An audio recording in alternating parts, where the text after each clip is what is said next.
Дэлхийн номер 1 брэнд болох Optimum Nutrition-ы орг амино BCA-гийн албан ёсны борлуулагч Energy Shop. За сайн байна найзуудаа. Энэ удаагийн дугаараар хэрлэн гэдэг одоо маш залуу дэлхийн авар болсон залуу танарт орж байна. Тэгэхээр хэрлэн өөрийгөө ерөнхийдөө товч танилцуулах манай үзэгчдэд. За юуны өмнө RD клубт одоо урьж оролцуулж байгаа шахтаа маш их баярлаа. За тэгээ намайг хэрлэн гэдэг одоо 21 настай бодибилдингийн спортоор хичээлээд одоо 5 дахь жилдээ хичээлж байгаа. Тийм тэгээд одоо найз охинтойгоо амьдардаг. Тэгэхээр бодибилдингийн сая ямар тэмцээнд төрүүллээ? Сая сүүлд оны өмнө W холбооны одоо WBBF холбооны World Champion дэлхийн аврагт. Дэлхийн аврагт. Ямар англи? Junior англи төрүүлсэн. 21 нас хүртэлх бодибилдингийн ангилд төрүүлсэн. Нэмэх 75 кг. Тийм junior нь 2 юутай жинтэй байдаг. 75 кг-аас доошоо дээшээгээд дээшт нь төрүүлсэн. Уул нь доошоо нь хасч ятсан. Тэгээ жиндээ орж таагүй. Тэгээд орж таагүй. Дээшээгээ ороод төрүүлсэн. Тэгэхээр энэ бодибилдинг фитнесээр ер нь чи яах гэж хичээлт юм бэ? Би бол ер нь багасаа ер нь спортоо маш их ойр байсан. Хүүхдтэйхээсээ чөлөө төхөөр хичээлдэг байсан. Тэгээд 16 настайгаас бэртэл аваад болсон. Нуруундаа бэртэл аваад тэгээд ерөөсөө гэртээ зүгээр байж чадахгүй. Хүс гарах гад. Тэгээд халдварт Чирэг Монгол клуб тэнд анх байсан. Тэгээд тэнд ганц зөрөг мистрийг анх үүдэн дээр нь зогсож байхад нь харчаал амар уран зориг аваад тэгээд заал руу ороод бүртгүүлжсэн. Яг тэгэхэд надад амар дотн мэдрэмж төрж исэн. Доошогоо подолд яваал орсон чи яг хүйс үнэртэл яг миний нөө баг насандаа туулж өнгөрүүлж исэн гэх юм одоо нөгөө нэг заалтаа айгүй ойр санагдаад тэгэл бүр амар гоё мэдрэмж төрж исэн тохойд тэгэл хичээлж ихсэн дээ. Тэгэхээр одоо чиний ерөн цаад ирээдүйн зорилго юу? Одоо дэлхийн аварга одоо жуниор болчлоо тий. Тэгээд одоо цаатлын бүр хамгийн том зорилго чи юу юм? Бодибилдинг фитнес хичээл. Одоо энэ спортын ноён өргөл нь бол Мистер Олимпиагийн тайз. Тийм тэр тусмаа про ангиллаа. Тэрлүүл одоо зүтгэж байгаа. Одоо классик ангиллаараа цаашаага хичээллээд про болоо. Тэгээд Мистер Олимпиагийн про тамирч дундаасаа тэгээд Монгол улсынхаа нэрийг гаргаад тэр тайзан дээр амбицлахыг л хүсэж байгаа да. Одоо ерөөсөн монголчууд Монгол тамирчид дундаас бол нэг ч хүн тэр одоо тайзан дээр зогсож үзээгүй тий. Тэгэхээр чиний том зорилго бол маш том зорилго байна шүү.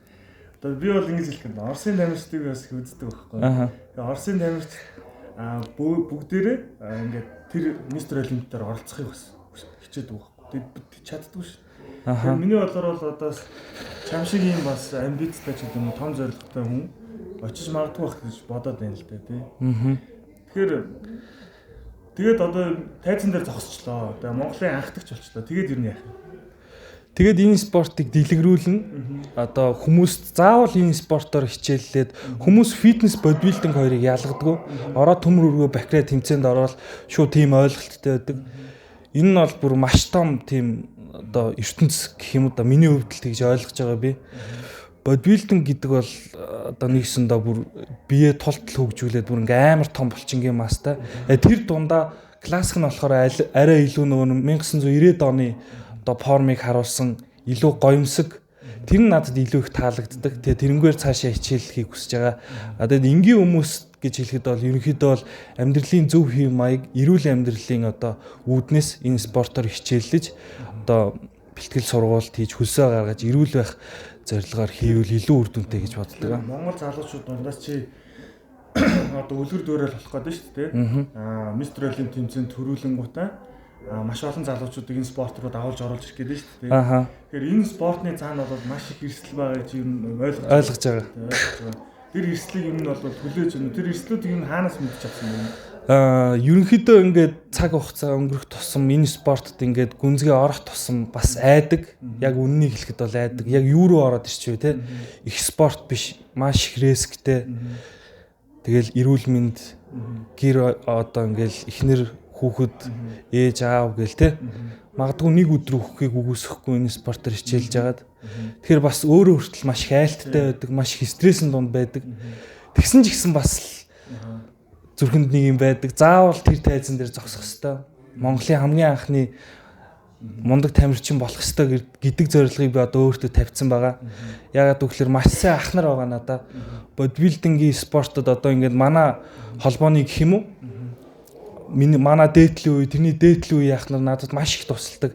Ах нартаа би маш их баярлж явдаг. Тэмцээн уралдаанд явхад ч гэсэн те энгийн үед бэлтгэл хийж явах ч гэсэн ахын дүү за одоо ингээд тийгээд маш их зүйл дээр надад одоо ингээд сургамж хайрлаж те алдаа одоо өөрийнхөө алдсныг наваа битээ алдаасаа гэсэн үүднээс надад зааж сургаж те тэгж явдагт би маш их баярлалаа. Тэгээд одоо ингээд тушаал авсан зэрэг шиг л те. Тэгэхээр одоо чи тэр маш их эрсдлийг одоо хүлээж авсан юм шүү дээ. Ер нь мөнгө олж байна уу энэ спортоор хичээлээ? Одоохондоо бол мөнгө олоогүй. Өөрөөр үүсгэсэн үү гэсэн гэдэг юм л да. Хоримтлал үүсгээгүй. Үүсгээгүй. Одоо тэгэл одоо бүх мөнгөө олвол одоо өөртөө зарцуулж байна. Ерөнхийдөө бол тэмцээнийхээ зардлыг бол өөрөөсөө гаргана. Тэгээд нэмэлт бүтээгдэхүүн одоо уурга амьдын хэрэглээг бол Power Nutrition-ы тамирчин гэж явдаг. Одоо манай Power Nutrition компаниас наваг ивент итгэдэг байгаа. Тэгээд маш их баярлж явдаг. Power Nutrition-ы тамирчин хизээ болсон бэ?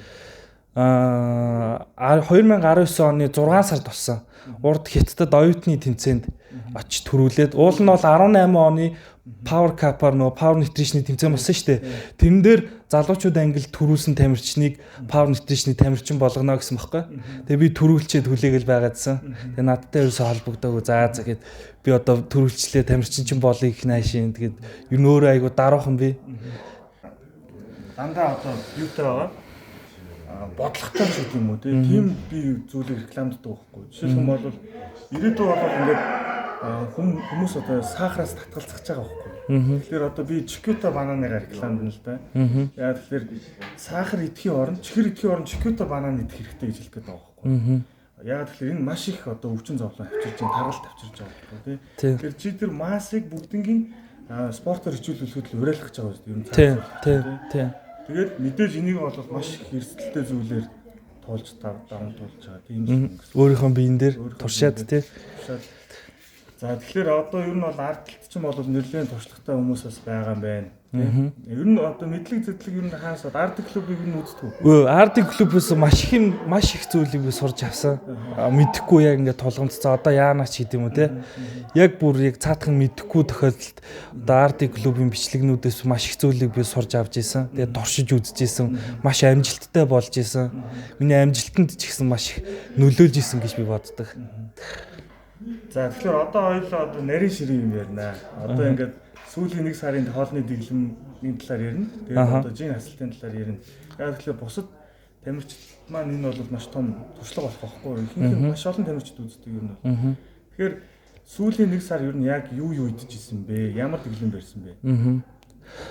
Миний хувьд бол яг л бусдын л адил дахин низээж махаа идээд хэдэн грамм?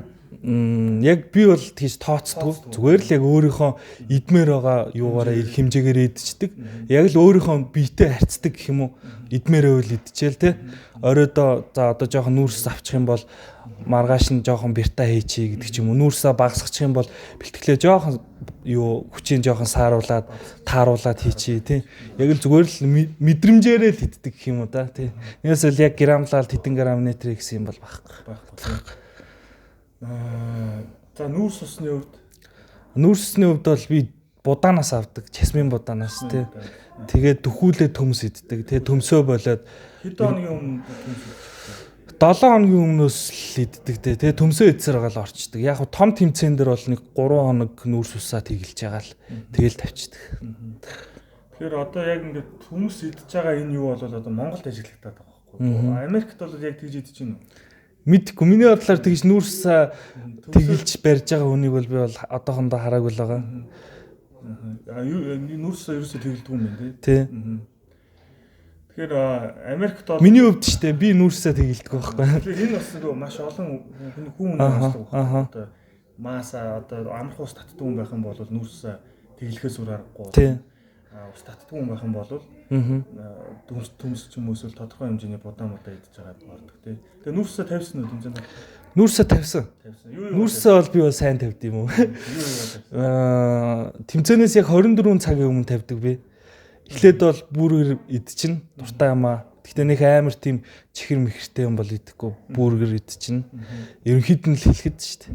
Бургер идчихэд ардаас нь жоохон гурил мөрлөөр нөө эргэтэнд одоо ингээд дотор эргэтэнд байгаа усаа татна.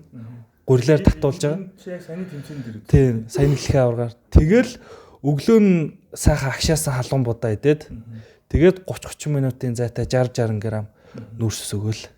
Тэгэл гараад ирдэг те. Тэгэхэд бол бүр цаг нь болохоор одоо тэгэхэд би өглөө 9 цагт гарсан. Тэгээд өмнөх өдрийнх нь 9 цагт өглөө 9 цагт тавьсан. Тэгээд нэг аим хөлний зураг хийсэн байсан би нэг ардаас. Яг тэр нүүрс яг тавихын өмнөхөн зураг. Тий. 24 цагийн өмнөөс нүүрсээ тавьсан байна тий. Тэгсэн. За усны хувьд одоо Усаа бол тэгж би юу нэг хасдаггүй шүү дээ. Хасах аюултай. Би яг тэрийг өөрийнхөө биеэр мэдэрч ийсэн. 18 оны улсын аваргаар нөө залуучууд төрүүлэхдээ ус би нөө жоохон зузаан байсан аахгүй. Тэгээ нөө усандаа найдаад усаа гаргаад ерөнхийдөө жоохон арзаагаад орчих гэсэн тийм жоохон тэнэг бодолтой орсон. Тэгээ тэрэн дээр бол нэг нийтдээ 30 хэдэн цаг хасцсан усаа. Тэгээ маргааш нь бүр өмнөх байснаас илүү мяарцсан, бүр жижигэрсэн. Тэгээд булчин хөөхгүй. Тэгээд тайсан дээр гараад ингээд шүрмэс татаад тэгээд яац тэр бол надад бол бүр амар хэцүү санагдчихсэн. Бүр өмнөх байснаасаа мяарцсан. Тэгээд төрүүлж исэн л да тэгтээ. Тэгэхээр тийм асуудал байдаг тийм. Булчин доторх ус гадагшилчаад байдаг. Арьсны завсар дотор байгаа ус хөөхгүй байгаад байдаг. Ийм нэг асуудал байгаа. Тэр ч одоо маш нарийн дээр бүү үний орсон. Тийм шүү дээ. Тэгэхээр чиний хувьд болохоор сая дэлхийн аврагын форум болоод яг бүр онцсон форум байхгүй. Би одоо Instagram-аар зургийг харсан л та. Үнэхээр одоо гоё форумд пропорц сайтай байлээ. Тэгээ маш ирээд баярлаа. Тэгээд тэр туршлагыг хоёлоо ярилцчихин л. За одоо өөх тос дээр яасан бэ? Сүүлийн нэг сар. Өөх тосоо бас нэг тэгж амар хасдаггүй. Ерөнхийдөө бол омега 3-ыг бол ер нь байн гоодаг. Ер нь одоо 2-3 жил ууж байгаа. 2-3 тасралтгүй ууж. Өглөө оройдоо 2-2-ыг Power Nutrition-ы одоо Biotic юуг ууж байгаа. Омега 3 ууж байгаа. Тогтмол ууж байгаа. Тэгээд тосны хүүсвэр авокадоноос аавна тий. Тэгээ заримдаа нөгөө нэг цацдаг нөгөө нэг авокадоны спрей өгдөн штэ тос. Тэрнгээр өндгөө шараад идчихдэг ч юм уу. Тэр спрей хаана байна? Тэрийг бас сонирхолтой. Америк барааны дэлгүүр үдэл байд. Тий. Ascol Good Price. Тэр чинь Ronnie Coleman-ы бичлэгэн дээр гарч ирсэн. Тий. Ингээд түн өндөг шахах чахтаа ингээд спрей дэж байгаа. Тэгээ тэр чинь одоо ороод ирсэн юм шүү дээ. Тий штэ. Тэр байж л штэ. Тий. За маш сонирхолтой. Тэгээд за хоолтон дээр бол ерөнхийдөө бол тийм байна. Тэгээд яг бол грамаар бол тооцдог юм байна тий. Яг тооцсон бүр нарийн бол тооцохгүй. Гэхдээ ерөнхийдөө багцаална тий барагцаагаар 700 нэг хилээс 700 г-ийн хооронд л идэж байгаа та. Яг нөгөө амар үлсдэг байхгүй яг үнийг хэлэхэд 700 г. Тий үхрийн дахины цээж маха тий нөгөө нэг аюух үлсэн аппетита барьж чадахгүй тэгэл өөр юм идчих гээл тийм үедээ яг зур махаа жоохон төлхөө идчихдэг гэх юм уу. Тэгээ яг жоохон өлсгөөд нөө булчингийн судлуудаа илүү сайн тод гаргахын тулд жоохон өлсгөх шаардлагатай байдаг. Манайхан тэрийг нөө булчингийн уналтанд ороод ийн гэж байдаг. Яг ясан энэ дээрээ булчин нүүрс усгүй илүү арзгар арьсны одоо нөгөө нэг зузаан нэмгэн илүү нэмгэн байж тайзан дээр илүү гой хөвсгөр илүү том харагддаг. Тэгэхгүй манайхан ч юм болохоор ганц ер нь төлхөө ажиглагддаг алдаа нь болохоор нөө сэвсгэр том орно гэж булчиндаа битүү нүүрс ус чихчээд тэгээ тэр нь болохоор тайзан дээр амар гүйлгэр харагдуулдаг. Өөрийг нь ч алдаг, хөдөлмөрийн ч алдаг. Тэгэл нөө нэг төрүүлэх байсан бол мөнгө ч авах юм уу, байр нь ухардаг. Тэгэхээр энэ бүгдийг чинь ингээд маш олон нөгөө тэмцээн уралдаанд орж туршлага хөрөнгөлүүлж ижил ер нь тамирчин болгоо мэддэг гэсэн үг. Миний мэдхийн за нэг про тамирчин байгаамаа. Тэр одоо хитэн тэмцээн орсон гэлээ 200 тэмцээнд орсон гэлээ. Тэгээ тэмцээнд орох цааланда шал ондоо туршиж үздэг. Бүр шал ондоогоор ордог. Нэг үед нь ингэж ороод нэг үед нь ингэж ороод тийм. Тэгээ саяны энэ форум чи ер нь нэлээд онцсон байгаа учраас энийг ер нь одоо мартаж болохгүй байна шүү дээ. Тэмдэглэж аваад энэ бол чамд их онсон форум байна. Тэгээд одоо тэр туршлагаа бас хуваалцж байгаад бас баяртай байна. Тийм. За тэгээд өөр энэ тэмцээн уралдаанаас одоо авсан одоо унал босд эсвэл чи шантралт мантралт байсан уу? Юу бол юу болж исэн бэ тэрний сүүлийн нэг сар? Тэг яг таны хэлдэг яг үнэлтэй нөгөө тэмцээн дээрээс туршиж үзээд өөртөө таарж байгаагаа аваад таарах байгаагаа хаяад яг л энэ зарчмаар би явдаг. Тэмцээнд Намайг бол хүмүүс бол ямар их тэмцээнд орд юм бэ чи өнжөөч гэлдэгдэг. Яг хүн өөр шүү дээ тийм үстэй. Би болохоор яг ингээд тэмцээнээс сайжраад тэндээсээ олж авсан мэдлэгээ өөр дээрээ туршиж үзээд алдаагаа дахиад давтахгүй төлөө те бэлтгэлээ сайн хийгээд дараачийн тэмцээн дээр урд өмнөхөөс илүү хичээсэн шиг одоо нэгсэндээ би ийм зоригтой байхгүй тэмцээн дээр очиод зүгээр хөөлөхгүй гардаг болох юмсан л гэж боддог. Тийм бүр амар тасархай. Тэгж л бүр мөрөөддөг. Тэрний төлөө бэлтгэлээ айгуу сайн шаргуу хийж байгаа. За. Тэгээд за сүүлийн 1 сард одоо ер нь бол дэглэм алдах гэдэг ер нь алдсан уу ер нь? Алдсан. Юугаар алдсан? Яаж алдсан? Би нөө яг хөө жоохон сүулд орсон л доо нөө тэмцээний 100 хоног гэж яддаг шүү дээ. Тэгж чадаагүй яг үндэ 35 хоног л бэлдсэн. Тэгээд эхний нэг 12 3 хоног нь бол нилээн шаргуу нүүрсэн багсгаад нилээн нүүдсэн. Тэгээ амар жижигэрсэн байсан хэрэг. Тэгээ жоохон сэтгэл санаагаар унаад бэлтгэл хийж байгаа. Би ч нөгөө нэг Чирэг Монголд хийж байгаад одоо голцд хийж байгаа. Тэгээ тэнд болохоор нөгөө нэг жин хасчаар ингээ хувцсандаа томтчдөг байхгүй. Үгүй хувцс бинд томтчдөг. Тэгэл нөгөө нэг янз бүрийн мэдхгүй хүмүүс чинь энэ торонхай минитрийг л тиймэрхүү харцаар харж эхэлдэг. Тэгэл амар би нэрээ нэг идж байгаа зүт бүр дэлбэрт л хөөлөх юмсан гэж одоо. Тэгээд нэг амар тэнэг бодлоос олж нэг амар идсэн бүр өөртөөгөө хэрэлдээл одоо штэ болохгүй штэ гэж. За яад юм бэ одоо идчихье гэл нэг удаа тэгж идсэн. Тэгэл яг хоо маргаашийн бэлтгэл тэрний маргаашийн бэлтгэл дээр айгуу гой хөөж исэн л та амар хөвсөөгөл бүрст ах нар айгуу гой ахын дүүст янз юм байна гэл тухайн үед идсэн сэтгэл санаа амар гой. Тэгэл яг нөгөөтгөө хасж явах явцдаа би амар тэнийг юм хийсэн байх гэдгийг ойлгосон. Тэгэл тэрнээс хойшоо яг яс гэх юм уу? Дэлхийн аврагт явтлаа. Яс барайл очсон. Тэгээ ер нь яг ингээд хажууд чинь байсан одоо найз хүнтэйгээ амьдсан. Тэгээ хэр дэмжлэг болсон. Манай хүн ч намайг маш их дэмждэг. Тэгээ над ер нь бол намайг ганц хурцлдаг хүн шүү дээ. Одоо би манай одоо ер нь хамаг уур хуцаар найз хүнтэй гаргасан гэж байгаа юм л да. Одоо тэр бухимдал хөндлөж гэдэг юм уу? Стресс бол маш их байдаг. Ялангуяа яг энэ бодибилдинг спортт бол стресс бүх юмнаас л стресстэй гэл амар мэдрэмтгий болчдөг. Тэгэл тэр үед манай хүн яг наваа миний дотор орсон юм шиг наваа ойлгодог. Одоо хараа яг миний нөгөө нэг ойлгоод бодоод олохгүй байгаа юмыг одоо хараа ингэчээ ингүүл чамд илүү хэлбэр байна. Ингээ бэлтгэлээ хийчихэлтэй чи. Хоёул ингээл асуудлыг шийдчихэл та гэл. Тэр болгон дээрээс нь би амар ухаарл авч илүү цаашаа ингээд энэ спортоор хичээллээд амжилт гаргаад тэгж явахыг бүр хүсдэг гэх юм.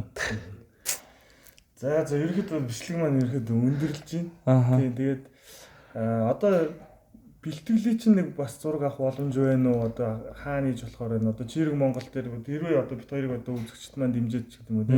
Чиний бэлтгэлийг бас харуулах боломж шүү дээ. Урд өмнө бол одоо чи Артик клубыг үзчихсэн бол одоо өөрөө одоо ороод хацаад бэлтгэл заах нь шүү дээ. Энэ сонирхолтой юм болж байгаа байхгүй тий. Тэгэхээр тийм боломж байна уу? Хэрвээ үзэгчд маань бит хоёрыг дэмжиж тий лайк, шеэр, комент хийх юм бол одоо хэрлэнгийн бас бэлтгэлийг үзүүлж бас болж байна тийм ээ. Болж гинөө тгий бэлтгэлээ цог. Тэгэхээр одоо ер нь бол би чамд одоо юу зөвлөх гээд байна гэхээр ер нь бол чамд бол маш их ирээдүй байгаа. Тэгээд энэ маш их эрсдэлтэй энэ спорт руу орж байгаа. Тэгээд одоо их л одоо ухаантай маш их мэдлэг одоо судлаарай. Зүгээр ингээд одоо жишээлх юм бол одоо Артик клубээр энэ нарийн ширмэг ярьж болохгүй. Олон нийттэй тэр бүгдийг ингээд маш сайн судлаарай тэр ахнар матраас тий. Тэгээд нас залуу хамжин чамд боломж бодибилдинг 40 нас хүртэл явдсан шүү. 40 настай дээр одоо ориглон хүрдэг одоо жимс байсан бол болж гүйцдэг. Боловсроод 40 насны очдөг байхгүй. Тэгэхээр тэр Dexter Jackson гэл одоо ингээд насаараа ингээд тайзан дээр байгаа хүмүүсийн туршлагыг чи сайн хараад ер нь зарим үед бол яг энэ хэрэгтэй хэрэггүй эргэлзэж тэнэлзэхгүй хүн шиг тий. Тэгэл одоо бүр болохгүй байгаадах юм бол паузлаа тий. Тэг ингэж одоо үзээрэй гэж хэлмээр байна. За. Тийм. За тэгээд тэр том зорилго чинь биелээсэ гэж би бас үсэж байна. Яа тэгэхээр одоо зөвхөн одоо монголчууд биш одоо Орос бусад бүх орны тамирчид ингээ гараа гэж боддог байхгүй. Тэгээд фитнес сонирхчд бол дэлхийд дээр бол хамгийн их тоотой шүү дээ. Тийм шүү дээ. Тэгэхээр тэр одоо залуучуудыг бүгдийг нас уриалахад хэрэгтэй зүйл чи хийж явж байгаа гэж хэлмээр байна. Маш их баярлалаа. Тэгээд за хоёулын бичлэг өндөрлөх нөлөө. Тэгээ. Одоо Артик клубд маш их баярлалаа. Тэгээд маш их зүйлийг сурч авч ирсэн. цаашаагаа сурж явах болно. Бас биднэрт маш хэрэгтэй зүйлсийг байнга оруулж байгаарай. Тий. Top fan. За. Ингээд энэ жилийн өндөрлөе. За баярлалаа. За.